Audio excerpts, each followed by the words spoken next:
Hey, well, welcome to another episode of Red Lotus Life. I am super stoked. I'm stoked. I'm excited that Sarah's here. I'm excited Lisa's here. We're going to be talking about who knows what because this is unscripted, zero structure. We're having a conversation about a lot of hot topics today. Just really excited. So, as always, I have my beautiful co-host Sarah Elizabeth Hoffman Mm. here with me. And then we have a special guest today, Lisa Gonzalez. Lisa, thank you for joining. You are so welcome. I'm excited about this because Lisa and we've known each other from almost the beginning of Red Lotus Life, honestly. I mean, you were, I think, maybe the second or third event that I held with Red Lotus Life. And it was really exciting for me because it was kind of the integration period for my spiral journey, my very first one. And I was looking for a femme instructor. Like I was looking for femme specifically because I had never, so my spiral practitioner was a femme instructor, and I had experienced a private session with her at like a retreat or something. Yeah, it was a retreat. I'm like, what was it? Yes, it was like a retreat. And I had so much release and healing from that because I was able to express my emotions through dance in a way that I hadn't done before. And for anyone who's not familiar with femme, I'll let Lisa kind of explain that. But the way that I perceived it at that time was I literally got to experience all of my different emotions in like one sitting. And I love to dance. I love to dance. I love music. I love all that kind of stuff. And so it was like this somatic practice that I was so new to things back then. I didn't realize like it literally took you on a journey through your emotions and went up the scale of consciousness in your emotions. And to be able, like when we got to like anger, I was angry. Like I was so angry. And I was able to express it in this way that I hadn't before that was safe and healthy and all the things, and with other people who were doing that too. And then it was just such a release and healing in a way that you're not reliving what you've experienced. You're just feeling the emotion that was so suppressed, right? Like just deep down buried. And I had stuff come up that I had no idea. But also on the same aspect of that, like the same thing is like the joy. Like I got to experience joy in that same sitting. And I was able to just like I was dancing around like this little princess, whatever, like dancing around, frolicking in a meadow on like this terrace of a Spanish villa. And it was like I hadn't experienced that. I felt like I was like a little girl again because I hadn't experienced that joy and that authentic joy in that way before. And so I wanted to bring that to Red Lotus Life and to the members and the community of Red Lotus Life when I was doing those live events here locally. And I literally was like, I want to find a femme instructor, and there was no one for like states. Like there was on the West, so we're in Utah. I At that time, you were the closest one for like 1,000 miles, and you were Mhm. up in the Salt Lake City area. So you were still no, 5 hours away. Mhm. 5 hours away, I think, right? Yeah. And that's what happened whenever I reached out to you. And then it was bound to have happened, like literally, like we were aligned to cross paths because then who knew? We knew all the same people, like a lot of the same circle of people and everything else from like around the world. Mhm.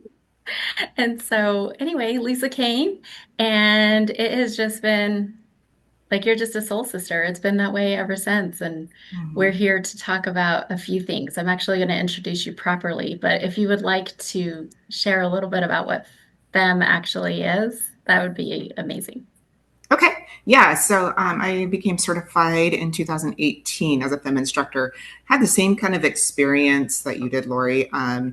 I was at an S Factor retreat type thing in California, and the creator and founder of them did like this portion with Sheila Kelly, right? And so she came in, she brought her big drums, her We're not talking just like drums that you play rock band in. We're talking tribal drums. She had huge ones, Congo ones, djembes, all of these, and just lit the place on fire. And my heart right then was like, "This is for you." Mm. And so it was amazing. Like literally, she only did about a 20-minute piece of it, but just to feel her energy, to feel the energy of the drum, I was definitely intrigued. And Mm. so once again, she was in the same circle as a lot of people that I already knew and that I was down there in California with. And so she came to Salt Lake a couple times. And so after actually attending the class and going through the actual emotions, then I was like, yep, I'm certifying that. Um, anyway, but what it is expressing yourself and going through five main emotions that we experience every day in like a workshop setting class, but you're moving your body, you're feeling it deeply, and it's a journey. So the instructor facilitates you through each emotion. So yeah, we go through the joy, we go through the anger, we go through the grief, and not just dancing it, we put a color to it, we put a feeling to it, and then we let it move through our body. And it's just the idea that each emotion gets to have its own time and its energy and motion. And so than it sitting just in your body, it's moving out. And properly expressing itself allows you to move to the next emotion that might be wanting its turn to be seen. And I don't know how many people know, but drumming actually awakens your cells. And so it is easier to tap into that emotion. And so, yeah, that's basically what Fem is. And, being able to call in that joy, like you were saying, Lori, we forget that we just can call in joy at any point in time that we want it. So, that's something that people love to do. Like it's just a space where they could call that in and just feel free, even if they walk back out of after leaving the space and it all comes back, but at least they have a moment to feel a little freer. So, Mm. Beautiful. yeah. The part that was so different for me was the drums. Like that's what it was. It was the Mm-hmm. actual, like you have a drummer there that it has the African drum. I can't, what did you say it was called again? I Djembe. forgot. Okay, because I'm like, I can't remember which one, but this is where it's so funny, divine timing and alignment and everything else because like one of my good friends plays all of that, so it was easy. You were like, oh, my drummer can't be available, so Mm-hmm. could you know anyone? I'm like, actually I do. I do know Yeah. somebody. And then he came and he held such beautiful space, and so you've come a couple times here, and then Mm-hmm. I've gone to you up there, and Yeah. I mean it's amazing.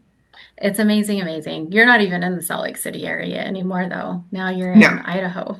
Yeah. I'm in the Boise area. hmm Okay, all right. So let's do a proper introduction. I'm just going to kind of touch on a couple of things because there's so much more to you than what this is. So I'd like to hear it from your own words. But this is Lisa Gonzalez. She's beautiful. She's amazing in every single way. She is the Creatrix. I love that you call yourself the Creatrix, the Mm. founder of Creatrix Rising. You're a wife, a mother to five, and a nana to four granddaughters. Aw. You're certified and trauma-informed somatic and wait, I'm not even saying that right. Certified trauma-informed somatic and grief coach, right? Mm-hmm. Yeah. Okay. Because I think you're more than that now. That's what's funny. I think you are more than that. Um, you also facilitate and create women's retreats. We're going to talk about that later because I know one is up and coming. Women's gatherings and grief coaching. You're also an ordained minister, Wow. and you are getting ready to do couples coaching as well. And so that's what I mean. This is just the top. This is the top of what she is. She's a lot of things and she's really Mm-hmm. good at everything. So, yeah. Do you want to expand on that and kind of introduce yourself in whatever way you'd like? Sure. Yeah. So probably well, probably within the last 2 years, I decided that just to name myself the Creatrix, because I fully believe that I am the creator of my own life. And in doing so, that it feels like it opens up a space to do all the things. I'm a 1-3 generator, so I do all the things, and I am always trial and erroring things. And yeah, I am originally born and raised in Idaho. Um, Moved to Utah. Now we're back to Idaho. And this has kind of been moving back to my hometown has been the catalyst for some more healing and why I went through the spiral the second time. What else? Yeah, I was an instructor for FEM for 5 years until I moved. And gosh, what else? I think my top priority is being, a mom and a wife, but also know how important it is for me to have my own tribe and my own thing. And if I could express to women the most is that we do need women for each other. Um, I do have a Facebook group called Goddess Inspired that a friend and I have been doing, oh my gosh, I think since 2019, where we do, a annual brunch and an annual gala, just to bring women out to support each other and to continue to grow that idea that us women need each other. So, I love that. Beautiful. Yeah, yes. that's been going for a while too. Yeah. Yeah. I think we just did our 5th annual gala, and we did it at Paige's house. So it's fun. Oh, amazing. Yeah. So, The one that I don't know, she has a few places. Was it the one up in the mountains or the one down oh in the no, this is her city? house in Salt Lake. Oh, okay. Mm-hmm. Yeah, Paige is amazing. She's amazing, amazing. Wow. Too cool. I love that you said yes to coming and sharing your experience about the spiral, because so much happened during Mm-hmm. your spiral. It was crazy. I mean, as it always, I feel like the spiral is so interesting because it's so nuanced. It's so different for every single person. You and I and Sara also, we're all in human design, the 1-3s and the generators. And so we have that generator energy, but also it's fun when somebody who is a 1-3 goes through the spiral because then you really get to know and understand it in a different way.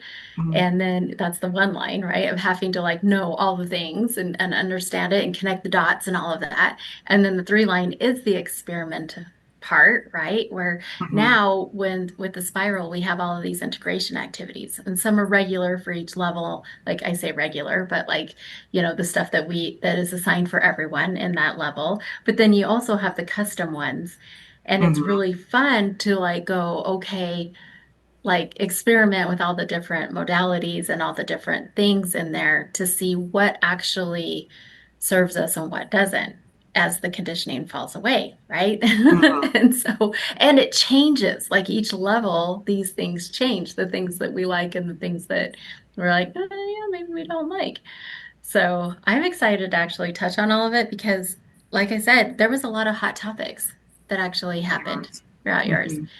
Um, do you want to share where you were at? Like what called you to the spiral? Like why? Because you have done it before Mm-hmm. and you had done it with a other practitioner, but I'd love to hear like where were you at when you were like, ah, yeah, something's got to happen, something's got to change. Like what kind of state were you in at that time? Okay, so I'll give a little backstory. When we moved here in 2023, we had these ideas that's great, great adventure, awesome. Nothing's going to change as far as business wise for me. And we're just awesome new adventure is exciting. And a month after we moved here, my mother-in-law passed away. And it was probably not something that needed to happen, kind of a assisted death, I guess is the best way to put it. And so it was really tragic and really, really hard on all of us, especially my 12-year-old. And I just felt myself spiraling down. Like I'm in my hometown. I'm not who I was when I lived here before, and just felt this like the walls closing in. You know what I mean? And I'm like, well, I'm a practitioner of this work. Like I know how to move these emotions. I know what I need to do. And so I just kept not even trying. Like it's not even trying. It's just like, hey, no, I'll pull through. It'll be fine. And 2 years after, I'm like, not right. Something's not right, and I'm not able to do that. I had to come to this point of surrendering that I wasn't okay and that I couldn't do it myself.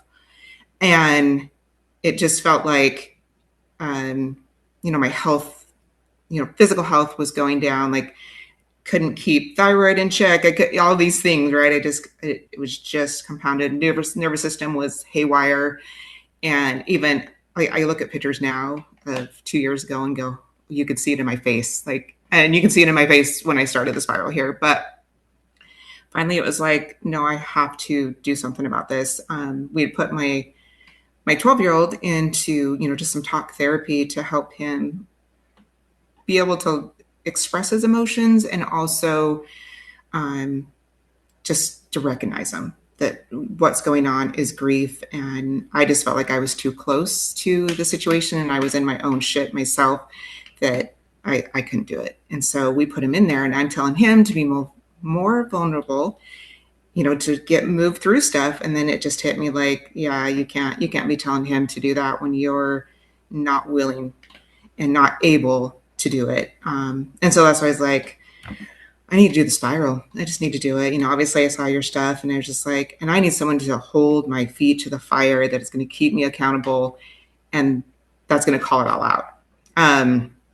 Like you said, I have been through the spiral before, and it was kind of a hybrid, more of a fast paced one. And that really touched on, some of the past stuff with my previous marriage. And so I was like, well, I don't know what's going to come up. I just know that I need to do something. And I'm not a talk therapy person. I want it to be deep and I want it to be to the core, some of the stuff that you just get tired of dealing with all the time. And so, yeah, I was like, all right, Lori, you're the one.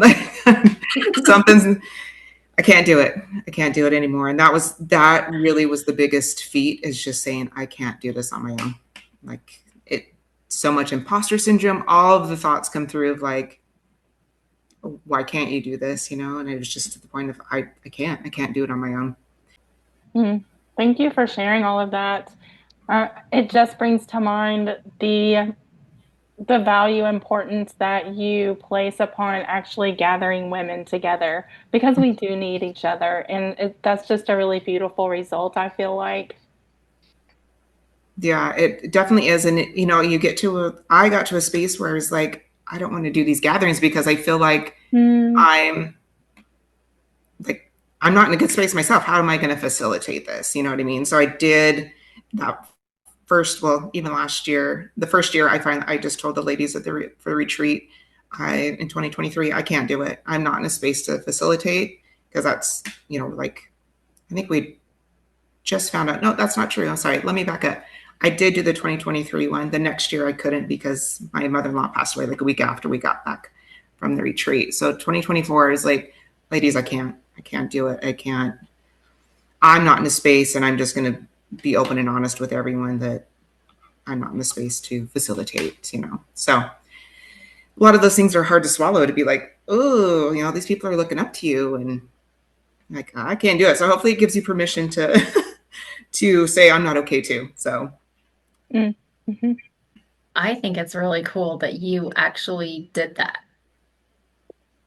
Because a lot of people will just continue to do the thing. I mean, that's kind of what we see a lot. They just kind of push through and then they do the thing. And then the person that they show up as is not someone who's in service to the people that they're there to support, just because they mm-hmm. can't fully be there.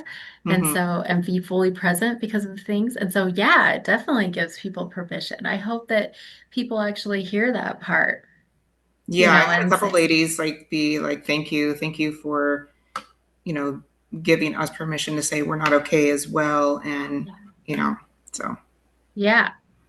I've just known you for so long, and so I know how important your mother-in-law was to your family. it was unexpected, you know, it was Hmm. unexpected and such a tragedy. And I know how close that your son was to her and everything else. And so, um, it's been really beautiful as you've moved through all of this, how you've been able to show up for your son as a mother, Hmm. like as a mother and a friend, right? Because you guys have a Right. special bond. You really do. And so, being there for him, being there as a wife for your husband and a friend as well, and just being able to hold space in the way that you do, and also being able to go, okay, I can tell that like I could use some support too. And I think that's really amazing. Um, do you feel like, you talked about your thyroid and um, just not feeling yourself and everything else because you did move back to your hometown Hmm. and you are a totally different person than you were Yes. back then. Um, do you feel like that was kind of a catalyst, or do you feel like something like maybe it was just a compounding thing that kind of happened throughout all of this? That the move, I mean, because you totally uprooted to go and be Hmm. back home and to help family and things there. And, what where do you feel like you started to not, I guess, feel like yourself? Because I think that's really important to talk about too, especially with women, right? Whenever we find ourselves, a lot of the reason why I'm asking this is because a lot of times we get people who say, I feel like I'm going backwards in life. Like Mm. whenever they do find themselves going back home, if their parents or whatever still live in the place where they grew up, and they're like, especially if it's a smaller town, right? And they're just like, man, I've like been out and I've been out in the world and I've been doing things and I've been, you know, a leader in my community, which you very much were, and all of that. And then now going back home and people expecting you to be that same person that you were when you're like, oh man, like I don't even remember who that person was. Right. And that's definitely, I think if those are the exact words I expressed to you, is I felt like I went backwards. Because it did feel like that. I think it's a compounding everything. I'm a very tribal person. And so even though my family's here, but I had a tribe in Utah and I did a lot of things with those women. And so coming here and not having a tribe besides my family was a struggle. Like my husband is very much introvert and he's fine with whatever, but he's working too, so he gets the outside, the dealing with people. And for me, being at home and being like, I don't know what I don't know what we're doing, you know what I mean, and just kind of going through the motions. It was compounding, and not being who I was and coming back to a town that feels like it's the same as when I was here, as Mm, far as feeling like it's judgment, like it's a 90s mentality, was just like, what are we doing here? And of course, just the fact of uprooting and moving. And my son's like, why did we have to move? Missing his, because we left two older kids in Utah, that are adults. And, kind of like all the things are like for a long time, like, what did we do? What did we do? Did we make a wrong choice? What do we do? So there was a lot of like trying to find this as a new adventure, and also going back in time to be like, am I supposed to be like this person? And sorry, I'll just give you some context of how completely different I am. I grew up in the LDS church and very, very devout until 2010. And then I completely left. And I am on a completely different spectrum as far as mentality and how I think and believe. And so coming back here, where this is where I was very devout LDS, and that's how you meet friends when you're in a small town, is in your churches. And I just don't do church. And so it's kind of like you almost feel alone. And really to branch out and try to find a tribe is hard, especially when you're going through your own grief and stuff. So um, I think it was just all compounding. Like, I think I had the idea that, oh, it'll be fine. I will, I'll just stand out. And like there were times I would make sure my tattoos are showing so no one knows. So no one knows or sends the missionaries to my house. Like, really, that's how I felt a lot of times. And, but going through the spiral and learning that that's my, bitterness, stubbornness coming out, and learning to transmute that this is just who I am, and I'm not doing it in spite. I had a lot of spite come up in the spiral. So But yeah, I think it was just a combination of everything. And I don't know if there might have been some expectations that I was like, oh, it's going to be this and this. And then tragedy hits and it's not. And you're living in Mhm. your fifth wheel for 10 months and all of it just goes like just compounding. But I think the biggest one was not having a tribe here and then having to pull myself out to find a tribe. Have you been able to do that? Yes, yeah, slowly. And some of it was also just becoming 100% okay with myself. Mm. Like, oh, I'm okay to be by myself and I'm good with that. And that made it easier to branch out. If that makes any sense at all, to be like, I'm good here. Now I'll attract more. Does that mean, yeah. So, Yeah, totally makes sense. Yeah, it's been cool to watch you get to know yourself again. mhm, That was like a big thing of like going, oh wow, like I am there are all these facets to me. mhm, And I am a badass. Like for you to, but also to be softened into that because I remember um when you came, like nervous system regulation was a big one. Whenever I was asking you about that, you're like, I just feel fried. Like I just mhm, feel, you know, there was a lot of sensitivity and everything there, which valid, right? Because of everything mhm, that you had been going through, everything you've been experiencing, being uprooted. I mean, I also know that I was uprooted a couple of years ago and I'm still like, okay, do I have roots here yet? Like, right, type thing. right. And I'm even still in the same like area, just different home and different town, but still at least same area. So yeah, I can't imagine with all the rest of this, but it was really fun to see you feel comfortable in your own skin. So just for those of you who don't know what the spiral is, I mean, we literally go through the 22 most common emotions and we release limiting blocks and limiting beliefs around these emotions and like conditioning and inherited traits and things like that are imprints in our mind that created like these neural pathways within us that makes us think a certain way about ourselves, or it's more of like a reaction to these emotions versus an actual authentic response. And so we are able to get to the exact imprint, the exact age, the exact moment of when this was created. And so it was really cool because Lisa, you already did go through it. Mhm. You did go through it at one point. So you had an idea. And it was fun to like see what actually comes up because you don't know. How we start the spiral is we literally ask, what is your intention? Like, what is your intention for going through this process, for going on this journey? What is the intention? And that intention is actually what creates the experience, right? Because then that's all the different limiting beliefs and things like that come up. So, do you remember yours? I don't even have your notes in front of me right now, but do you remember Uh, what it was Let me see. the overall intention? Let me see what the overall. I did bring my thing here because we set an intention every time, right? Mhm. Uh, Yeah. Level. So I'm not sure if this was the just a level one or if it was my full intention, but it was I deserve to be free. I deserve to be me. Um, I mean that can encompass the whole thing too. I don't have it written down if that's my exact one, but level one, that's for level one for sure. So Yeah. And so even with that, like we just barely closed up our group spiral that we were mm, did the group spiral experience. And it was kind of funny because and he's okay with me sharing this. He had at the beginning, he was like, world is kind of chaotic, getting kicked out of a band, things like that. And so he thought, oh, this is what it's going to be, right? Is this mhm, about this type, like present life stuff. But then what happened is it literally went to his birth. Like that's literally where it went all the way because we end up getting underneath everything, right? It's the pattern underneath it all that it creates where we are today. And so it was really, really fun to go.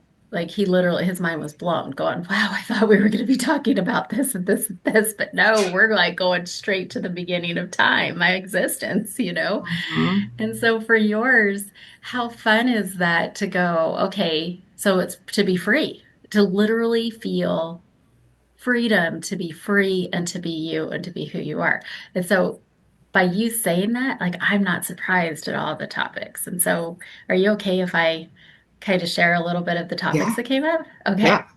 All right. So, because even that, right? You thought, well, maybe this will be about my mother-in-law's passing. Maybe it'll be Mhm. about the grief. Maybe it'll be about, kind of like the more like maybe it is about my health because that was huge. Your health was kind of going all over the place because your Mhm. body at that point was really screaming at you. So even this was a health journey for you. But what happened because of this? So we have the grief that was the tragedy that was happening with the family. Everyone was moving through. We had what you said, thyroid issues. We had the nervous system regulation. We had all these things that you're like, I am a practitioner of this work. Like, I know how to do this, and I need support in this, which I think is really cool. Sara and I, we both do our own work as well because there's just no way. There's no way to be able to, we all need our own work. And so, Mhm. with your intention being, I want to be free, I want to be me. We literally moved through health stuff, like even because you're so embodied. I mean, you're a somatic practitioner. So like Mhm. you're very embodied, you're very you know when your body's moving through things. So you're very in touch with that. So your body was literally shifting, moving, inflammation here, releasing there. I mean, you could really like feel it moving through. You're like, I'm really bloated today. I'm not today. Like you Mhm. really knew by the way I can see it in your face. You look amazing. You look Thank great. you. But that was really a priority. And then so with along those lines, like body dysmorphia came up. So we Mhm. had like grief, we had inauthenticity, right? Of going, well, I want to be me, but I feel like I can't be me here. And so it went straight to like even family stuff, right? Like family relations and things that happened in childhood.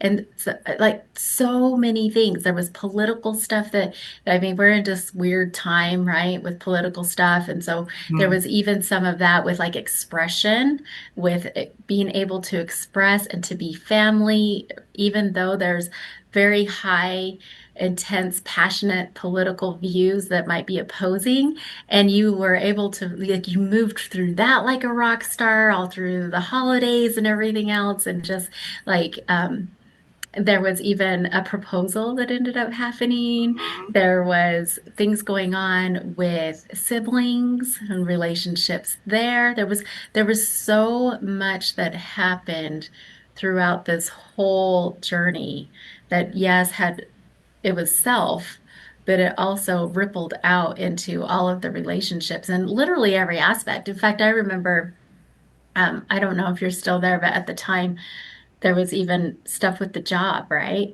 And Mhm. having parts of the job taking up space in the home, like literally like Mhm. files and stuff like that. And so when we go through the spiral, it's like it literally touches on all aspects of your life that you don't even realize are going to come up, like clutter in the home in that way, Mhm. or family relationships and dynamics that you didn't know about that were even sticky, or that was even a thing. Because the thing with the spiral is everything's unconscious. And whenever we go through it, now we bring it into the conscious awareness. We're like, oh, wow, yeah, ooh, oh, yeah, there's some stuff there. I had no idea, but I was 5 years old. I didn't Mhm. realize I was annoying my brothers and sisters at that time, and that's what created this thing, Mhm. you know? So, are there any of those that are alive for you right now that you're like, wow, yeah, because you had a family reunion, like a sibling reunion just now. Mhm. That was like only a few days ago, like what, 5 days Yeah. ago or something. your business has been exploding in different areas. Mhm. Your husband and you, your relationship and the stuff that's been going on with you guys and your venture there. I mean, just there's so much here. What feels most alive right now? Let's talk about how deep the spiral goes. Because when I did it before, like I said, I think it touched a little bit. I had some experiences with a grandmother coming through, which was big on fear of scarcity and money. I had some really cool experiences with that, and that definitely kind of dropped away. And so this time I was like, oh, it'll probably be, what's going on, like you said, what's going on right now, currently. And I felt like everything had been handled with my ex husband. And anyway, and so we jump into level one, and it went 4 past lives deep. We're like, whoa, okay, so here it is. So we're just going to jump right into all of this. And so, going on, the biggest one for me was to realize how much chaos was in my family around, those very formative years of about 4 to about, I think we decided about 8 years old. There was a lot going on in my family, which was not my own drama, but I am very sensitive to feelings and the emotions around me and the energies around me. And so to pick up on all of the drama that was happening in my family, as somewhere along the line, at about 5 years old, something happened that it made me not feel accepted by my siblings. And it could have just simply been the drama that was going on, and I took it on as my own, or someone got upset with me. I don't know. But the very cool thing is that I had the opportunity to talk to them. That was my integration activity, was to message each of them to find out if there's something that I had done or their experience of me at 5 years old, to kind of see if there was, something big that happened that I don't remember, because I couldn't remember anything of that. And no one came back with anything really. And my one sister said I used to get into her makeup, but it's not enough to make me feel completely unaccepted. So what's really cool to get to have the opportunity this last weekend just to hang out with them. They are quite a bit older than me. My sibling that's next to me is 7 years older than me. And so being in the same house, at my mom and dad's house, we've never all been there at the same time as far as staying there. My oldest sister was already out of the house when I was born.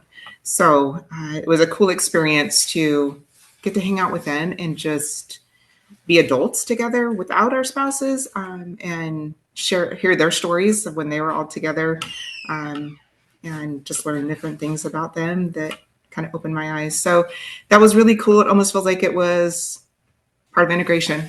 And I really didn't have a hand in it. I just said, okay, that sounds great.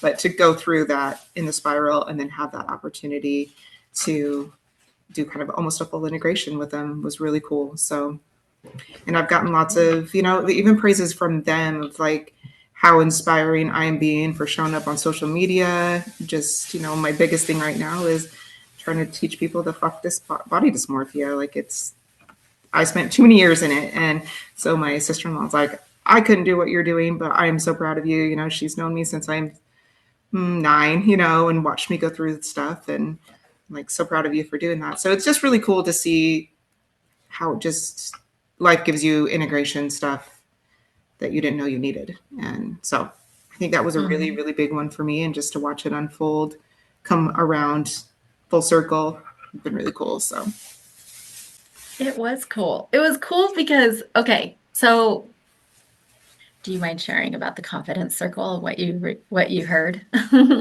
oh, received back? Because yeah, that was the thing, right? You're like, man, I mm-hmm, just don't, because there is such an age gap, right? There's such an age mm-hmm, gap and everything, and you were like, yeah, not feeling accepted by the family, which that's different, like, huh, mm-hmm, all right, so there's something in there. And at 5 years, and nobody was really coming back with anything, except the just yeah, annoying little 5-year-old to like the older siblings, right? mm-hmm. But what you shared, so with the spiral, it's 2 years of integration after. So once we complete it, now there's still 2 years. So with the spiral is literally 7 years worth of self-development, talk therapy, I mean, different modalities that um, you move through in just a very short amount of time. And so now, once we wrap it up, there's still 2 years worth of integration that happens. So whenever you were telling me about this, you're like, oh my gosh, yeah. So this is happening. It was kind of towards the end that you guys were planning it. And you're like, so this is happening, and da da da da. Da. And then you came back and you're like, okay, so this, first of all, for a brother to be the one to say, yep, let's do this, and Mm-hmm. all of us get together without the spouses and stuff, that's cool in and of itself. Mm-hmm. But what you're like, oh yeah, we ended up doing this like confidence circle. And I loved what was shared with you by your Yeah. sibling. You want me to go ahead and share? Yeah. Okay, so I'll explain to you first what it was. So we sat in a circle after we ate lunch, and so all seven of us. I had my parents not join in this because my mom's really good about always, complimenting us and telling us how much she admires us and grateful for. But we don't really do it as siblings together. I think I just led with, hey, I think we all know we love each other, but never really give compliments to each other. Maybe there's a couple of us that do that are closer. And so we each had a paper and we wrote our name on the top of it. And we just took like 60 seconds, 90 seconds, and we wrote on each other's paper. So we just passed it in a circle. So it was called a circle of compliments. And so all of us had, six different things written down from each sibling. So it was really cool to have that and be able to do that for my siblings too. And the cool thing is like my oldest sister, her compliment to me was that she sees me as a leader of this family. So, Mm. which is really kind of cool because she's the oldest, right? And so it was really cool to have little sister hear that from the big sister. And then my one brother, who I probably had a relationship with the most in the last 10 years. Like I said, they're so much older than me. Most of them are graduating when I was born. And so he's just said that he's so grateful to be my big brother and that I make his heart smile. Or, yeah, make his heart smile. That is something like that.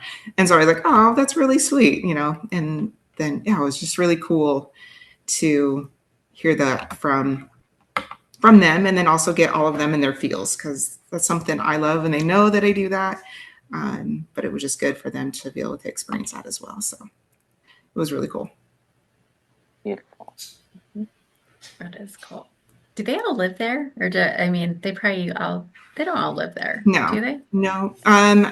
Five of us live here, and I have two sisters in Utah. Hmm.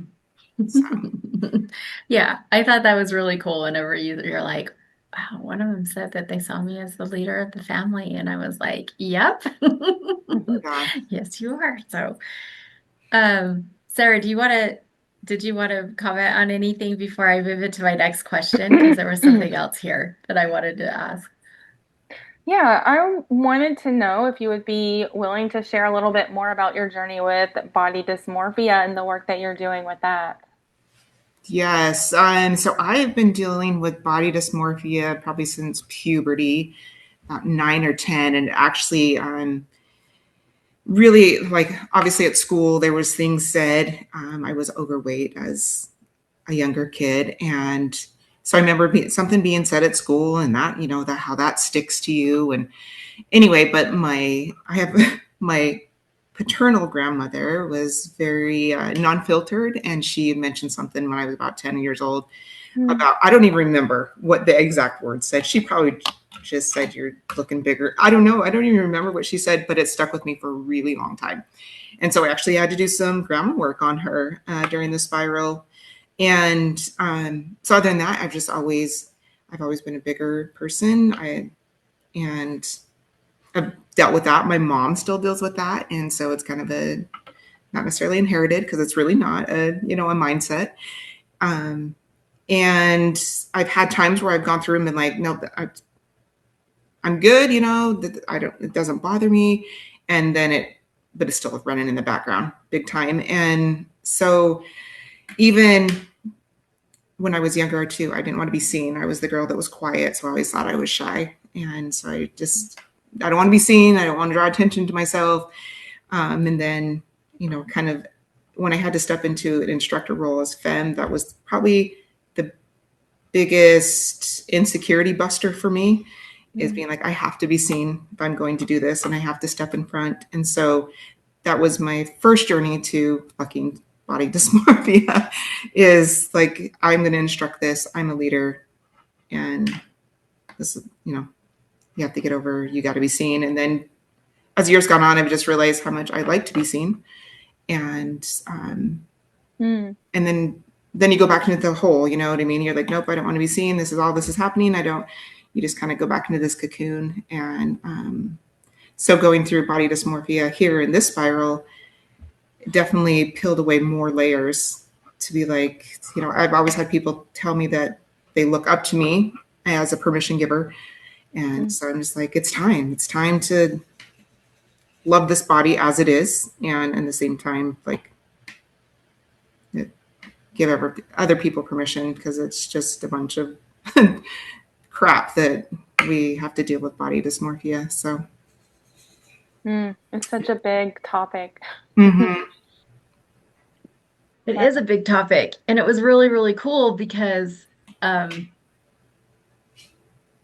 we got to go to that imprint. Like, that's what actually came up, right? Whenever the body was screaming at you and everything else, and you were just like, it was beautiful for you to go and do that work, because we ended up shifting. I wish I don't know why I don't have your notes here, so I apologize about that. But I remember we ended up, do you have your notes there? Yes, I have my notebook. Yeah. I mean, I could grab real Let's go fast through here it. if we need to pause this for a second, but it's like, I want to know, what I'd like to know is, what was the emotion, because it literally went back to that. It went back to that moment, and you had remembered that comment that your grandmother had made this whole time. But Mm-hmm. when you did the work with it, what came out of it was actually a really loving comment. It was, the intent was not what you had perceived it as, that limiting belief, that imprint at that moment. It ended Mm-hmm. up actually being, we do that to ourselves. We create these stories. Something happens, Mm-hmm. we have this experience, and then our perception is, okay, now we're going to create this story. Our mind starts to do that, right? So, Mm-hmm. do you have it by chance? Do you have? Yes. So it looked like it was age 9, and it put me into a loop. So it was, and it just took up so much time in my body. Uh, Which clear was it? Which root clear was it? it was in anger. Mm. Okay. And then Yeah. what was the emotional block? What was the emotion? We have governing, truth, and family love. Is that what you're looking for? Yeah. Okay. So truth. Mm-hmm. So it was truth, right? And you were Mm-hmm. like, oh, yeah, this is what, this is because the anger. So Mm-hmm. what we do with this, and with anger specifically, was we go, okay, so what was your intention for that level? Uh, Let's really unpack it, because this is okay. this is so cool. Okay. So for level 3, is I deserve to get what I want. Mm. And we also put, I deserve all that I desire, and I'm fully supported in my goals. Okay. All right. And so now we're working with the emotion anger, right? So level Mm-hmm. 3 is all about power. It's literally about our power. We deserve to get what we want. What is stopping us, right? What's blocking us from being in our power and for going after our desires and having that motivation? It's all about self-sabotage and things like that, right? And Mm-hmm. so that's what this level is about. And so now we're working with anger, right? And anger to you, I don't remember. I wish I had your notes. Do you, I don't know, you probably don't have it there, but anger to you meant something, and then now we go, okay, let's see what's here. And we go through the whole process of it. Now Mm-hmm. you had truth show up, right? So truth is the governing meridian, right? I'm actually going to, are you guys okay if I kind of go through this and unpack it? Mm-hmm. Okay. All right, so governing meridian. So we are here, we're in the masculine, right? We are literally in the masculine. We're also with the spirit. So this is the masculine, meaning structure in our life. I mean, this is the governing, is usually our core values, and basically like who we are. So it's like a big thing. It's a big, big thing with our limiting beliefs and our core values. Being in the masculine, it's the divine masculine that's in us, it's masculine energy, or it's like structure and systems, right? And it's also the spirit. It's literally our higher self. It's our soul. It's like the essence of who we are. So now we go into truth, and I'll just say what the definition of truth is here for the spiral so that people can kind of get on board with this and kind of follow along. Um, Truth here is the recognition of the fullness of what is. And then boom, it goes straight to the body dysmorphia. Like this is literally like when it happened, right? And it was this comment that you had remembered forever around, your body and what your grandmother had shared with you. Your grandmother has passed since then. And so it was really cool for you to go and have conversations with her because you're super gifted in your clair Mm-hmm. senses and everything else. You're very gifted. So you were able to go and do some work with her and actually conversate and do some healing there. And what came out of it, I don't have the specifics right now, but if you wouldn't mind sharing like what actually came out of it, because it did shift from this like, oh, criticism. I'm too, at that age, right? That was the Mm-hmm. age that it was the how it was perceived to you was that was criticism coming from your grandmother and it was really harsh and mean Mm-hmm. to now, how do you feel about it now? Yeah, so we did some work as far as, just asking her, why. Like, I wanted to know why she said it. And so what came back is that she was just like, I never meant to hurt you. It never meant to hurt your feelings, and kind of an I'm sorry type thing. And so right now, even to think about the comment, I view it as different. I felt like some resentment before, and now it feels more like, oh, that's not what she meant. You know what I mean? She didn't do that purposely to hurt me. And so it's in a softer place now. It's not even something that crosses my mind. Before it was like, gosh, grandma, like you're my grandma. You shouldn't be saying this. And now it's just like, yeah, that's how my grandma was. She was very raw and unfiltered, and it wasn't intentional to hurt me. So, Mhm. Mm. The coolest part about that just now is you're like, it's not even a thought in my mind now. mm-hmm, Because before you would visit that quite often. Like mm-hmm, I remember this story like throughout the years and everything. And so, and you're like, yeah, no, it's not even a thing, right? You're right. like, that's not taking up space anymore. Mm-hmm, Um, what has happened since then has been really cool. So going back to like your sister-in-law and being like, oh my gosh, I just like and giving you props for that and being courageous and brave, right? Like how cool is mm-hmm, that to hear that from your sister-in-law? But it's like you now show up in a way like you can literally see the change in your aura. You can see the change in your face. Like literally as you moved through the spiral and like now like you are showing up. You look so cute. You're showing off your outfits. Like you're mm-hmm, showing off your Mm. outfits, you're showing off your belly, you're showing off like parts of yourself that like I've never seen before. And it's beautiful and it's not bigger. Like you say you're a bigger I don't see that, I don't see that at all. And like you're health, like you're just healthy and vibrant and radiating. And it's really cool because you're also coming with like a little bit of sass. mm-hmm. Yeah. Yeah. And I enjoy that part. I enjoy that part of the sass that's like, people just do what you want. Just, you know, don't live in that space of worrying about what other people think. Like Ollie, I've shared with you this last weekend.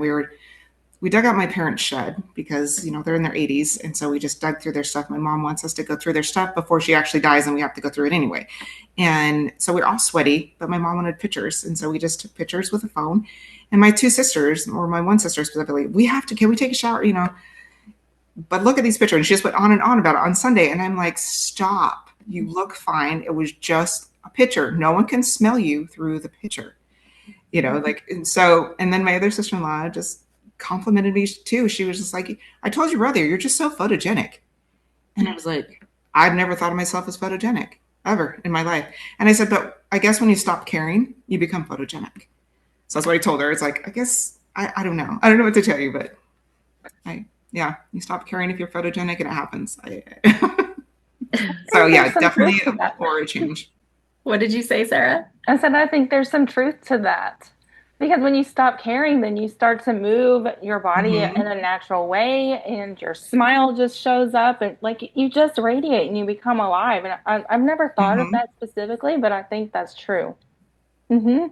Yeah, and I was like, oh yeah, that's probably it. It just came out of my mouth real fast, and I was like, that's probably it. Like when you don't care about it, and Lori and I have talked about too.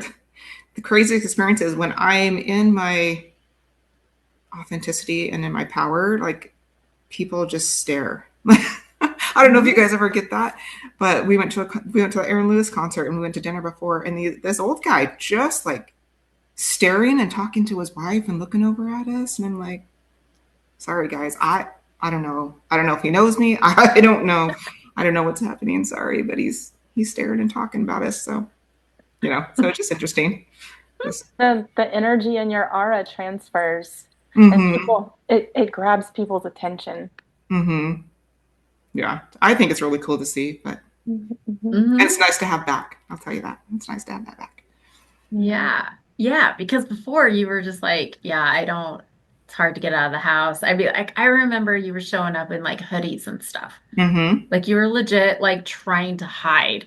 And then by the like you did your outfit with your friend. Even I saw that on the Oh socials yeah. for the concert. And I was like, yes, yes. She's like showing like with her little sass and Yeah. everything. And I loved it. I was like, yes. And I love how you're literally going after body dysmorphia and just being like, no, like fuck this shit because it's true. Like it's so many women and men, like Hmm. so many people, first of all, just don't feel comfortable in their skin, in their own skin, right? And Mm-hmm. then on top of that, if there's any type of major heavy limiting beliefs and things like that, like around actual like body dysmorphia and how people see themselves and view themselves, it spirals out into, all the different eating disorders and everything else. And like our bodies, how has that relationship changed with your body? Because you have always been very, like ever since I've known you. I mean, being in femme, right? Like that's exactly Mm-hmm. what you do. You're in connection with the body and how the body is expressing. How was that journey for you? Because it was really inflamed when we first started. Mm-hmm. And you've been so diligent with it, like very diligent with the blood work and everything else. How's that going now? It's still a journey. You know what I mean? It seems like, and I really think, I don't, maybe you guys can tell me if you've had clients do the same thing. When you undo the nervous system or calm it down, it seems like other things pop up that might have been living in survival mode. And so, like, right now I have low iron and not sure why it's staying so low or why it's not coming up. And so it's kind of like, oh, okay, all right, but let's do this journey together. Before it was just like, fuck this, I'm done. You know what I mean? Like, I can't do this anymore type of thing. And we're really fighting against my body. And now it's like, okay, we're on this journey and we got to figure this out. So what are we doing? So it's definitely more hand in hand working together with the body and not fighting against it. So. What I've really liked is that I mean, even here, we've rescheduled a couple of times because you're like, you really listen to it and you're like, I'm supposed to rest today. Like, that's my body needs rest. And you do that. Like, you give yourself permission to actually rest and to just be because your body is going through all of this and is adjusting to everything. And I think that's Mhm. just amazing. Hmm. Yeah, that's definitely been a hard one. That's because I came from a home where rest is a huge reward. It's not something that you just do. Even my mom still at 80 something still go, go, go, go. And so that's definitely been a learned thing, even probably in the last year, is really starting to integrate like, oh, I need to rest rather than caffeinate more. Like, let's rest. Even if it's 20 minutes, like close your eyes. So, We're actually, Sarah and I are in a somatic practitioner training right now where we're getting certified in some stuff that it's really cool because they bring in human design as well. It's a cool. neuroscience. Like she's amazing. Like I don't even know her name right now. I've gone blank on her name, but we're in this and we've been doing the exercises, right? Like, that's how we go through it. And I mean, everyone knows, I feel like that I've had quite the last year, like a lot of loss, a lot of tragedy and stuff in my personal life. And I didn't realize because I also have that. Like I have, first of all, the Japanese culture, you just keep going. Like nobody sees you break type thing. And then on top of that, same, I was rewarded. Like I actually find my worth and I love it in my career and stuff like that. Like I love it. I love that stuff. So going through this course and going through this training, it's like so it resets you back to what your normal, your actual state, right? It resets your nervous system. And I am wiped out. Like I didn't, when you're talking about the caffeination, like keep going, running on fumes, or you're gonna keep going. I literally can't. I literally, like I have to make sure I'm doing that now at the end of the day because I literally, like I'm so depleted at this point that there's nothing left in there. It's like my body is, nope, you're resting. You're not even thinking right now. You're just resting. And so it's been huge. It has been a huge journey. And actually, speaking of those somatic exercises, it's really opened up my heart space and is moving into my throat. So that's why I'm not talking a whole lot right now. Excuse me. But I wanted to just say that there is worth mentioning because we've all sort of touched upon this aspect of like feeling like we're going backwards, and then restructuring and reimagining our relationship to these emotions and to ourselves and with our bodies and everything. And life happens, right? We're practitioners of this work. You're a practitioner of this work. And yet we still have these very human feelings that come up. And so that to me, like that is the representation of the spiral, right? And so then we get to learn that yes, it's okay to rest. And yes, we can surrender and ask for help. And I think that's like the beauty of this entire process. I don't know what your thoughts are on that. Yeah, I think it is because I think that's like always the work, right? It's always the work of being able to go, how are we, especially as practitioners of this work? Like all of the three of us, we're practitioners of this work. And it's like to be able to hold space for others, we really need to be able to hold space for ourselves, right? Right. Hmm. And so that actually has been really cool for me because um, it's so unconscious for me, and it's how I'm wired, especially as a generator in human design, and also because I love what I do, right? I love what I do. And so I've been super intentional about all of this now. Like the more that comes up for me, the more I'm like, okay, yeah, we can't, things need to be a little more slow than they have been in the past. I feel like there was a lot of fast-paced stuff that's happened in the last 10 years. And now we're in this timeline that's totally different. We're all adjusting, our bodies and everything are adjusting to this new timeline that's very Hmm. different. It's very much, it's on this energetic scale versus like the very 3D physical scale that it used to be, right? Mm-hmm. And so now we're starting to adjust to it. And I think it's more important now than ever to actually be in touch with our nervous systems and to know like what is spiking it? What are the cortisol spikes and everything? Well, and also I mean, we're women here. So it's also been a thing even with perimenopause and menopause. And I'm postmenopause at this time. And so for me to like even go through all of that and really be aware of my body and what it needs has been huge, like just huge. And Mm-hmm. being able to have permission to rest, even if that's not what my mind wants. My mind is like, wait, but we're going to go create this and we're going to create that and we're going to go do this. And it's like, the body says, no, I need to catch up. It's the most dense part of all five bodies. And so, of course, it's going to take a little bit of time for it to catch up. Hmm. Yeah, I feel like that even with our mind saying we're going to go create this and create that, I feel like sometimes the body's forcing the rest. Like sometimes sometimes we get sick. Sometimes it just is like you said, come the end of the day, I can't even think. Literally can't think, can't do anything. It's like a complete exhaustion to a Mhm. different level, you know. Mhm. And I think the body's just saying, hey, you got to rest, you got to recalibrate, something's got to happen, else we're done. We're shutting down. Mhm. Mhm. What does rest look like for you? Rest for me is laying down and either just closing my eyes or actually sleeping, but it's just quieting my mind and saying, okay, let's just not do anything. And if we fall asleep, we fall asleep. Great. If not, just like a reset. Hmm. Hmm. Yeah, I love that. I often take naps, and it doesn't even have to be more than 20 minutes. But I'm a manifesting generator, and sometimes my body just says, "Nope, you have to have a nap."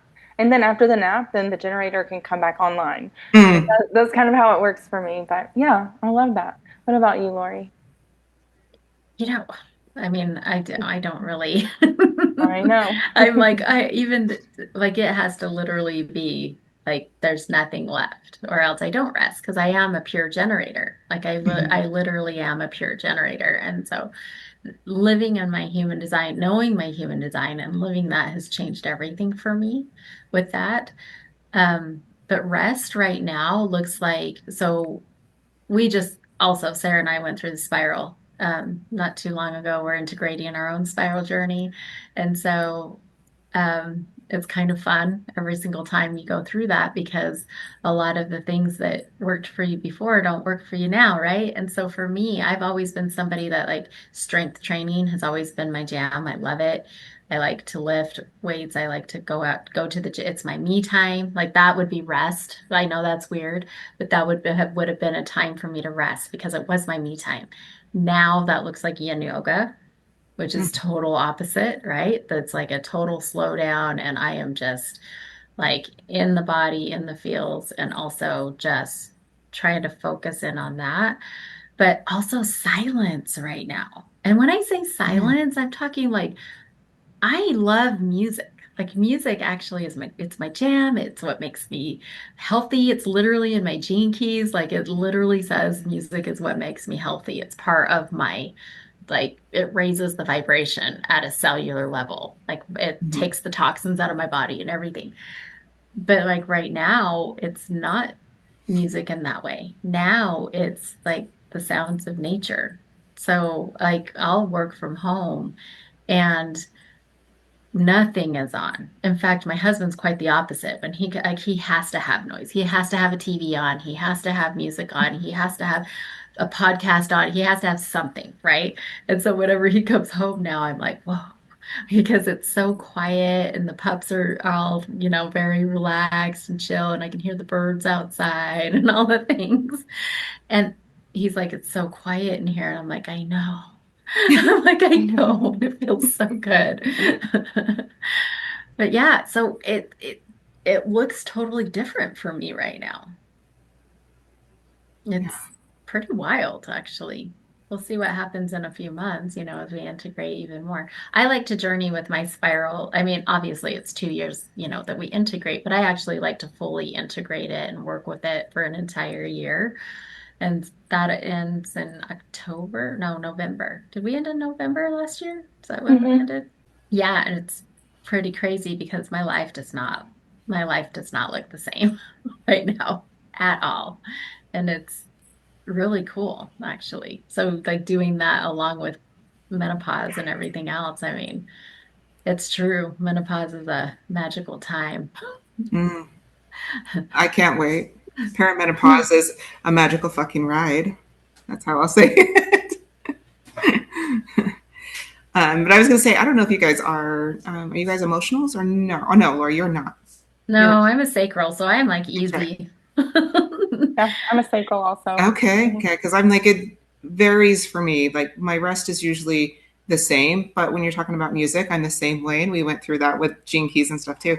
Um, but I could listen to five different genres in the same amount of time, just and so it just everyone's like, well, what is your favorite this? What and well, it just depends on the mood and what the wave feels like and what's happening that day. It could be, it could be nature sounds, it could be the sound of the dryer, it could be bass, boosted music. Hmm. Just depends on where I'm at in the wave. So, I love that. I'd love to hear more about so that means you're an emotional authority, I assume. mhm. Okay, so how do you ride your emotional wave? What does that look like for you? So the beginning is just knowing that I'm riding the emotional wave. It's just being Hmm. aware that that's what's happening, and that that's okay. It's my two older children, my 12-year-old, and I are all emotionals. My husband is not. Well, And so learning about it was very pivotal in our relationship that he's not, and trying to teach him that you're going to amplify anything that I'm bringing at you. And so we've just learned to, like, hey, this is my emotion, my wave, I'm riding it. And, same with my 12-year-old. Hey, it's just an emotional wave. We'll keep riding it. I don't instigate, try not to instigate, but sometimes our waves crash. But being like, oh, hold on, I know what's happening. It'll be fine hmm. as when it comes down. Um, and learning a lot to not make decisions when I'm in that high. That's a big one for me. Is I'll get excited about something and want to hurry and make that decision, but then I have to, okay, hang on, let's wait a couple of days and see if that's still, because I've had that happen. I've gone like, oh, hey, I want to go to coffee with this person, and that day comes, and I'm like, no, I don't have the energy to do that. Hmm. So just being aware of that, that's what's happening is really the biggest pivotal moment on being emotional. How has the spiral contributed to your awareness around your emotional authority and others in the household? um, well, the biggest thing is I'm aware of the loops and the patterns that were being triggered. Mm, Um, so I think that's the biggest one is being like, oh, here it comes. I can feel it. I can see it. And oh, wait, hang on. This is what I do when this happens. And being aware of that has helped the emotional wave not get, too crazy, because I can go, hang on, I have the tool. I have the tool. I know what I need to do here, whether it's breathing or just being aware so that I don't spiral out, down farther hmm. into whatever emotion is being triggered. So I would say that's the biggest one, if that answers your question. Yeah. Hmm. Yeah, I think that's the biggest is knowing the loops and patterns that have happened in my life, and when they try to show up again, um, whether I choose to ride that wave. Sometimes I might, and sometimes I just step off the wave and be like, well, nope, we're not going to jump that pattern. We're not going to go into that pattern today. I love it. Hmm. So Isn't it wild? Isn't it wild? Like it just changes your life, right? When you know your human design. yeah, and I'm like, how would it be to not be an emotional? I don't even know. Like, it's just wild. And you guys are probably like, you're on a wild ride too. You look at emotionals as It's pretty easy because it's literally yes, no. Like somebody just has to mm, ask me, like, so my husband's not really into all of this, but I'll teach him like as we go. And then I have mm-hmm, to kind of remind him a little bit as well. So it's funny because he'll be like, what do you want? Where do you want to go for dinner? I'm like, I don't know. And then he'll say, all right, let's go here. And I'm like, yeah, I'm not feeling that, or whatever. And he's like, I thought you said, he'll throw out a few. And I'm like, no, not there. Like, can we go somewhere else? And he's like, I thought you didn't care. Right. And then I'll say, all right, ask me what I'm in the like. Ask me if I'm in the mood for Mexican food. Ask me if I'm in the mood for pizza. Or if there's an actual restaurant, ask me and I'll say yes or no type thing, mm-hmm, right? I have to have the yes, no questions. yeah, And so now he's actually getting, he knows that about me, especially if he can see that, like if I've asked him for help, I'm like, I'm kind of moving through some stuff. I need to make a decision. Will you help me? Like just ask me yes or no questions about this situation. I'll kind of fill him in a little bit. And so now, even with like hanging out, right? Like, do I have the energy or not? Right? That's what human design's all about, really, is like, what's the energy here, right? mm-hmm, So he'll say, hey, we've been invited to a barbecue. Do you want to go? And I'll be like, yes, no, no. Or I'll be like, yeah, let's go. Because there's always that regret, right? Whenever, just like what you said, you're mm-hmm, like, oh, the day comes and, and you're like, I just don't even feel like it. And so that was actually what was really cool about even scheduling the podcast, right? Is mm-hmm, that you were like, I'm riding my wave. I'm riding my wave. Can we Mhm. reschedule? If it's like, yes, yes, we can, because I know that's the other thing too. When you have friends or people in your life that know human design and they Mhm. allow you to be in your design, like that's huge too. To Yeah. just go, yeah. I Well, think I'm emotion. very, Oh, go I was ahead. gonna say, I'm very cognizant too of how I am during my period too. And so I know my energy levels. I know I'm not going to show up like I want to. So I actually really try not to do much work around there, else my body Hmm. forces.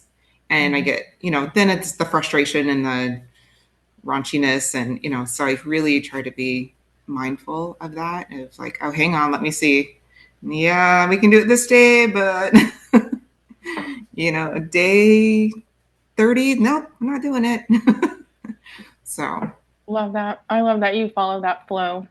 mm-hmm, Yeah, I think it's so important. I mean, Lisa Lister's work totally changed my everything.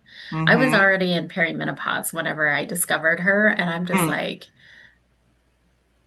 I wish I wasn't because I feel like I literally like had her books and I would just give them out to people because I was like, mm, I wish that they taught this in school and not with yes. the other because it literally shows you like there's magical days in your cycle. Mm, And it literally shows you when you're on point and for what and what's happening in your body and all of that. And when we just ignore that, our bodies get angry and then we get bitchy. And then mm-hmm, people think we're just, PMSing or whatever. And it was like, mm-hmm, no, it's our gifts are so on point right now. Like there are parts in our cycle where we're the nurturer. There's other parts where it's like, no, you can't pull the wool over my eyes. I'm going to call you out on that, mm-hmm, type thing and everything else. So, gosh, it's just, yeah, being a woman's magical. I have a friend that she says she does divine feminine teachings, and it's always beautiful because she's like, we are feminine and we are woman, and there is an entire universe within us. mm-hmm, And I'm like, yeah, there sure as hell is. mm-hmm. Hmm. Yeah, And and then to cycle every month, right? Same thing as it's magic, and the more knowledge people have about it, I do. I wish they would have taught that in whatever it is maturation class. I wish they would teach that. It's. I one time I was like, I'm doing red parties. I did one for my daughter when she started her period, and I was like, everyone should have a party of this. Like, why do we not celebrate this? So, Mm, the rite of passage. mm-hmm. Yeah, it's very very cool. Instead, it's something that's made to feel gross and disgusting and Mhm. unwanted. But Yeah. I'm like, yeah, I love it. I love learning more about that, being in it. Okay, since we're talking about flow, can we talk about the creative flow that happened after you went through this? Like, can we talk yeah, about that for a minute? yeah, Because let's do that. yeah, let's talk about all the things that you're doing, where you went with it, because you are the creatrix. I mean, you literally have that like as your license plate and Yeah, everything. So let's talk yeah. about that. So a couple years ago, I think about 2 years ago, I did some web design. So I do a little web design because it's kind of a creative outlet and appropriately called Creatrix Designs. And this year, during Spiral, I created Creatrix Rising for all my things coaching and retreats. And yeah, and so I also did my certification for somatic movement and grief coaching here in Amazing. the last 6 months. So yeah, and currently in are almost finished up with the certification for relationship coaching and law of attraction.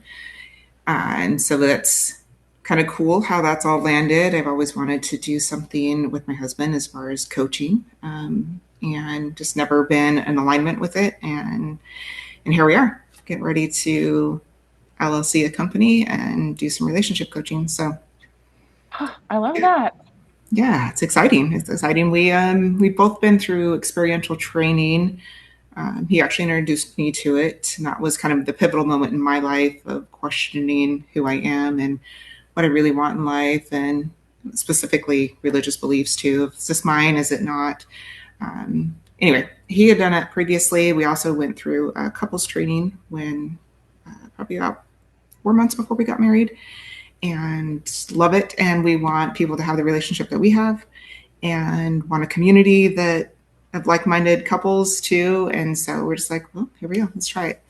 We're gonna do it and do a couples training, kind of like what we went through. So experiential. It's a 3-day intensive training. So we're in the middle of putting it together. We're not going to use the exact same one that we went through, but our friends are mentoring us through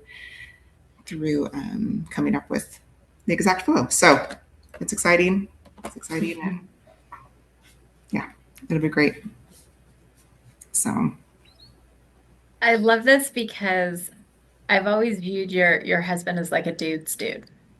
You know, like he's like man's man. And so I love all of this because I feel like um for you to, and you guys have such a beautiful relationship and always have, you know, and yeah. so it's fun to see the two of you come together on this. So Mm-hmm. prior to this, you were in a total freeze state. So prior to going through the spiral, you were in like this total freeze state. You're like, I have all these ideas and I have all, like you had shared all that, right? You're Mm-hmm. like, I have all these ideas. I have all these things that I want to do and I just can't do them. Whenever we were talking about, you know, what you might have been in, we were talking nervous system or yeah, where you were at with your nervous system prior to you starting. And I'm like, out of all of these, like fight, flight, freeze, fawn, because you know all this so well. I mean, you are a practitioner of all this type of work. And so and you're like, oh, freeze. Mm-hmm. I can't move. You're like, I just can't move. So do you mind sharing a little bit more about that? And like, how did the spiral get, like, where were you at? Because you were. Yeah. And I went, oh, this is not like you. Mm-hmm. Like this is so not like you. You are somebody that's always doing stuff. You're always the leader in your community. You're always Mm-hmm. putting something together. You're always like including all these like you're a gatherer. That's what you are. Tribe is everything to you. And you're like, I am isolated. I'm totally in my house. I'm frozen and I can't even begin to like I can think of the idea, but I can't even begin to do this. And now here you are, Mm-hmm. you know, you're like, oh my gosh. And I remember the couples, you were like, I really want my husband to do this. I think we could be really great at this, da da da da.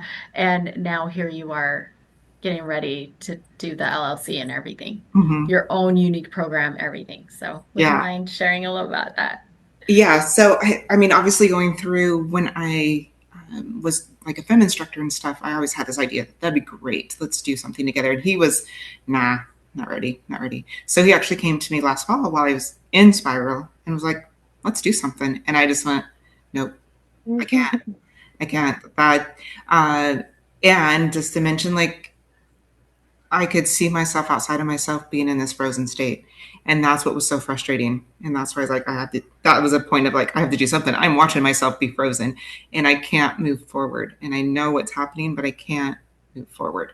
Um, and so going through the spiral and getting really, it was probably the beginning of the year when it finally, the freeze just kind of lifted. And I thought, I guess, I don't know what you call it. It was like, oh, I can see the way. I'm okay being seen. I can see the way I can make those steps. But literally it felt like I couldn't make those steps because like she said, I'd show up in hoodies and was like, yeah, I have these ideas, but I don't want to be seen. I don't I, let's just do the bare minimum. Let's just exist. We're in survival mode. And I couldn't get past the freeze state and not wanting to be seen.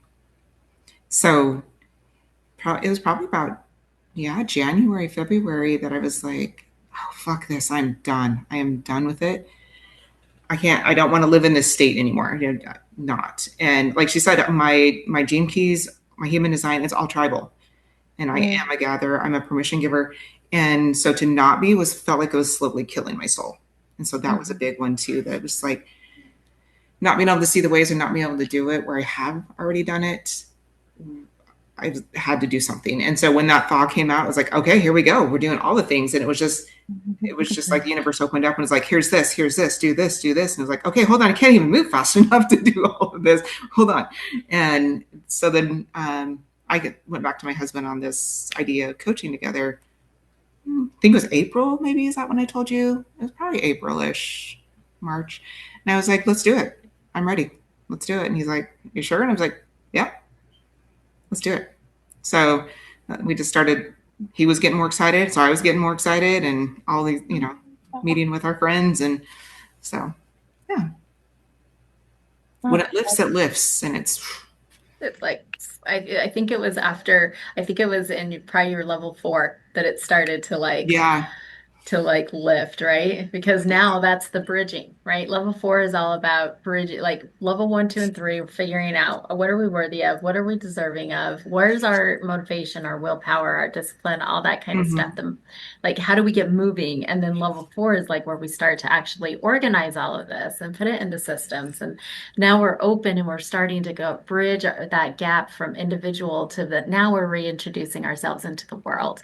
And yeah, I do want to be seen. And so you also did your wealth dynamic profile.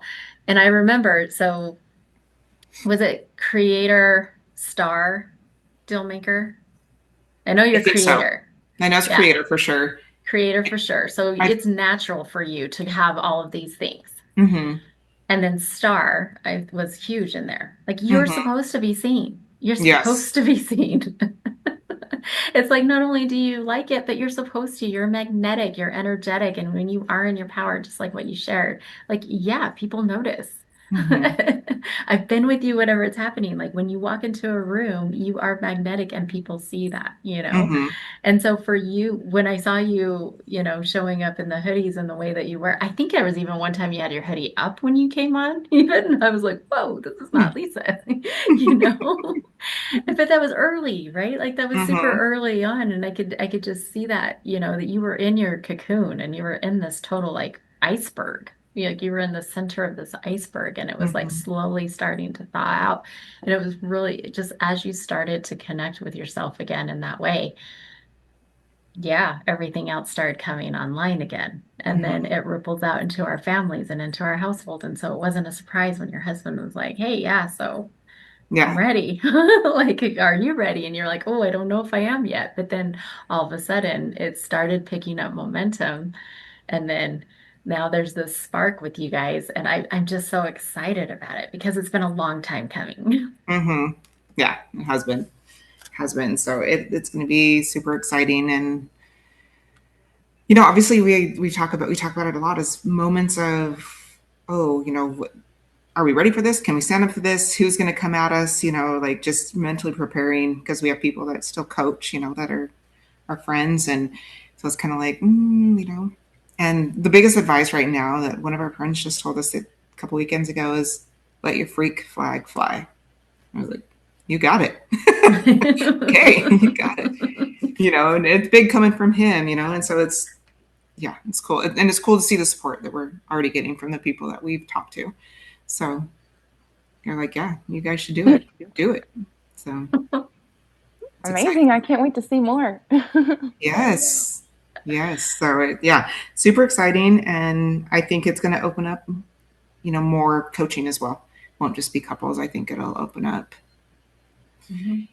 you know, individual coaching, retreats for couples, and Well, the way that the self-love has been like there's been this spark in you that has been so cool like to see because I've seen it before but now it's on like this whole different level and there's this like self-love that you radiate from who you are and it's just like this acceptance of all the parts, right? We talk at Sara and I talk about all the time the exiled parts of us, right? That we mm-hmm, don't want to look at, that we don't want to see that we've just exiled out.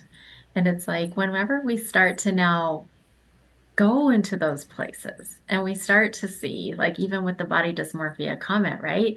Of mm-hmm, like, oh wow, that actually wasn't, that's not the ugly monster that I thought it was. And whenever we see it for what it is, and we're able to accept those parts of us and those pieces of us, it's so freeing. Like that is mm-hmm, literally where we see that's where we find the light, right? We find the light in the darkness. That's where we find the treasure and the diamond and all the other things. And so I'm just grateful that you did this work. You went as deep as you did, and I I can't wait to see what happens. Yeah. And like we both said, I didn't know what was going to come up. I just knew I was in for it, and whatever came up was going to come up. So, and a lot of deep stuff did, and I'm very grateful that it did Mhm. because it's obviously stuff I've been holding on to since childhood. And I had a lot of in the womb stuff too that came up, and so stuff that wasn't even mine that was put on me that I've just held on to. So, Mhm. What do you think, what has been your biggest surprise now that you're on the other side of it? That you're like, wow, I had no idea that this could be life. hmm, I would say just the feelings of not having those attachments to, like the body dysmorphia, not having the attachment to those comments and not having the attachments to those feelings. That when it's coming at me, it's, oh, this is something I used to do. This is not something I do now. This is not who I am now. So I think that's been the biggest thing for me. And obviously seeing the difference, like, you go through day to day and I don't see the difference as much. But when you look back, like when I sent you those pictures, I was like, whoa, so like talking about it brings it up, like knowing where I was and then knowing where I am now, it's almost two different people. And so just knowing that there's freedom on the other side of the work, I wish everyone would jump in and do it. That's the biggest thing is it just feels free and light and it doesn't feel, I don't feel heavy. Mm, And so, Mhm. And it shows, like mhm. it literally shows. I wonder, I don't know if we're able to do it, but I would love, can we post your before and afters? mm-hmm, Because there is such thing as a spiral glow. mm-hmm, Yeah. So, Hmm. yeah, I there would is. love, yeah, I'd love to, if we are able to, I don't know if we're able to in the comment section and stuff. If we are, then, Okay. Yeah. then we'll definitely do it. Uh, Sarah, was there anything else that you wanted to ask? Or Lisa, is there anything else you wanted to share?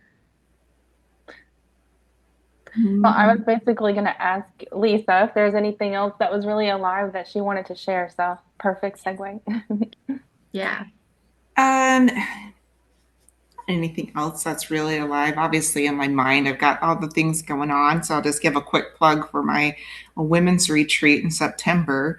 Um, it is in Hannah, Utah. As it's I rented a cabin and it was really kind of crazy and very cool. It was going to be me facilitating, and we were going to do a broken and beautiful type retreat where we did some took Saturday and did some training and dived a little bit deeper. But I talked to Lori and I was like, I don't know, this is not getting the people coming that I wanted to. And her comment to me was, "Your different retreats may not look the same," and it just hit me like, no, this needs to be a rest and restore retreat. So.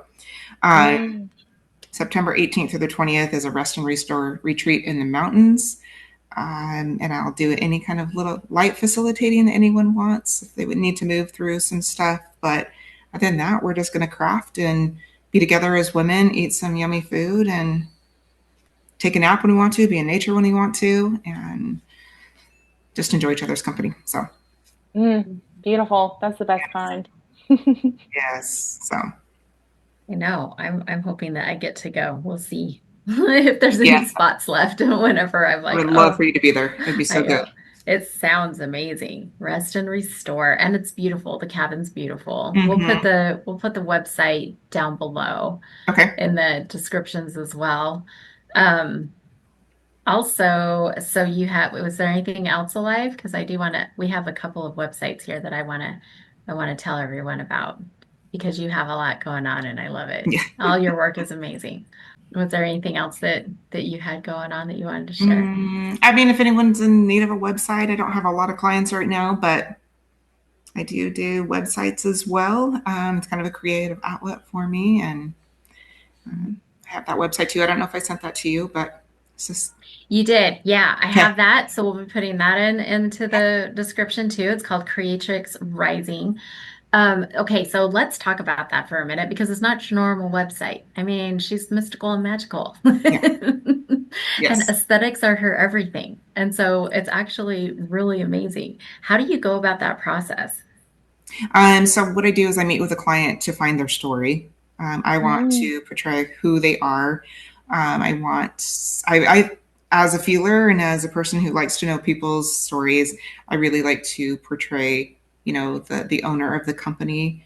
Um, I want to know about them. I want to know their family, and I like to put that on their website because I think people feel that connection with owners of companies, even if it's electrical company.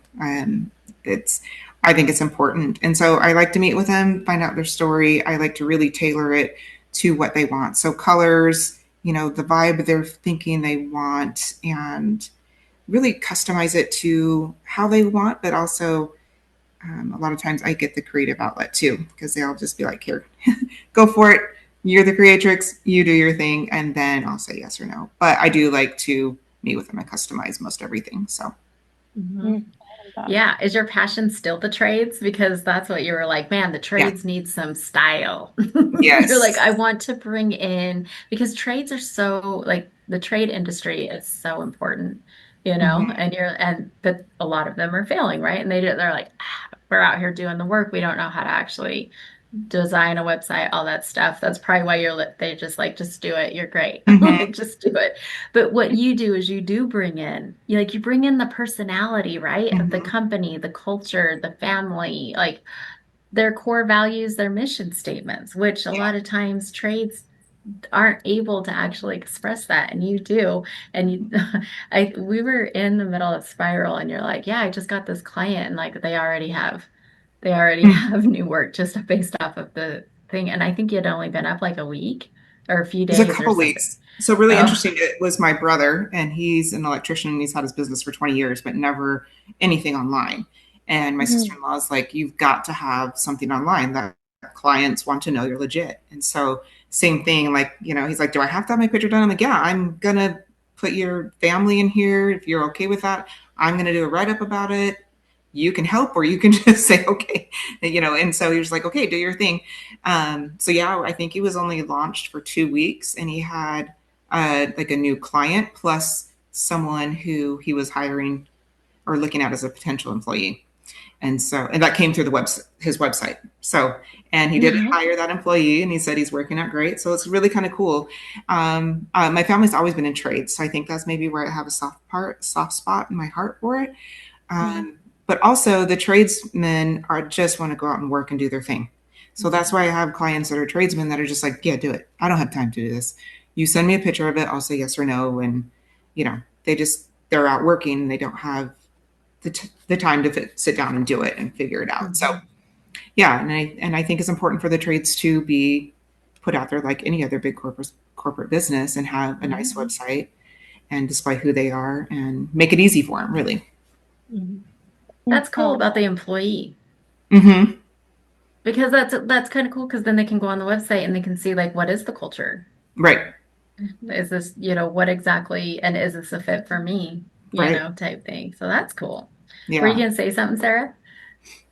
No, I was just gonna say that I love the entire mission and just the voice behind the work that you're doing. 'Cause it's so important, and I love that you want to bring the values, and it almost feels like reciprocity in some way that you're able to serve these companies and represent these companies in a way that really reflects who they are, but also at the same time you're able to be the creatrix. Mm-hmm. And I love that. Hmm. Hmm. Yeah, and Okay. I really try hard to stay who I am throughout everything I do. Like I really do. So if I'm going to do, web design is a completely different thing than life coaching, right? But I'm still going to be who I am.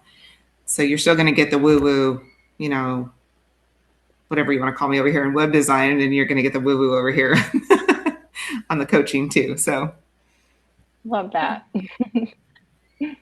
I love that because after Spiral, you just can't be any other way but yourself. I mean, that's just no, truly how it is, right? It's so good.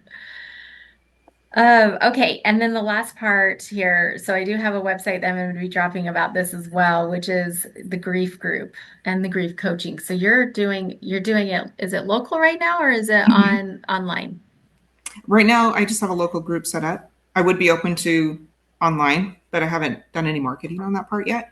But yeah, I do have a local one. I work for the cemetery here, so that was one of the jobs that was like, this is taking so much time. But then something transformed in me and said, hey, you have clients walking through your door. Why don't you do some sort of grief help here? Because I meet with people that have lost loved ones. And anyway, Mhm. and Mm, so love that. yeah, I got Mhm. permission to just use the actual office that I have down at the cemetery. And so just set up a Yeah. monthly thing where it's kind of not just coming and talking, but there's tools that are going to be involved too. So, Mhm. So neat. Yeah. And it is amazing. It is amazing because I think that's the other thing too, when people, I feel like you're a really great example of thinking outside of the box and just seeing like where can I be of service? Because you're so open-hearted and that's always what you're looking for is like where can I be of service? And whenever you see like there's a lot of people like, well, I don't even know what to do. Like I know I don't want to do this, or whatever, but sometimes they do actually find out they do like that, kind of like you mm-hmm, are supporting the cemetery there in your hometown, and it's like that is important. Like that is actually a very important part of community is that area. And then to sit there and go, oh wow, like you're already doing this, and then you find out that you enjoy it and you hold beautiful space for people whenever they are in that grieving process. And so why not let's take it a little bit further, mm-hmm, right? Let's take it a little bit further and go, oh, okay, so there's people are asking me, are there mm-hmm, spaces here? Well, okay, let's create one because you are a gatherer. You're a gatherer of people. mm-hmm. Yep. And you're the It just creature. happens. Yeah, Yeah. I do. So I think that's a beautiful example for anyone who is like, I don't know what to do. Um, to just look at where are people asking, where like in your own world, in your own work, in your own job and all that, where are people asking, where is there a need that's not being fulfilled? Mm-hmm. Mhm. Yeah. Okay. Well, is there anything else that you guys would like to share before we wrap up? I am complete. Lisa, how about you? Yeah, I'm complete too, unless you have more Okay. questions. Hey, well, thank you for coming on. Oh my, it was just amazing. It's amazing and it's beautiful. I mean, literally, if people can go and follow Lisa on the socials, also, you'll be able to see. Like you'll be able to see there is a drastic difference in her light, like literally in her light and how she's showing up and she's just owning her shit and she's just like, yeah, I'm here to change the world. Like these are my Mm-hmm. gifts and this is how I'm serving. And it's amazing and beautiful. And I appreciate you for being part of Red Lotus Life from the very beginning. Yes, thank you for having me. Yeah. If nothing else, if women just could understand that us women need each other. So, Hmm. Hmm. Yeah. Well, it's perfect to end on. So we'll see you all later for next okay. time. Yeah. Thank you for coming on. Yes, Yes, thank thank you you. so much. All Thank right. you. Bye. Bye. Bye. And live your life today.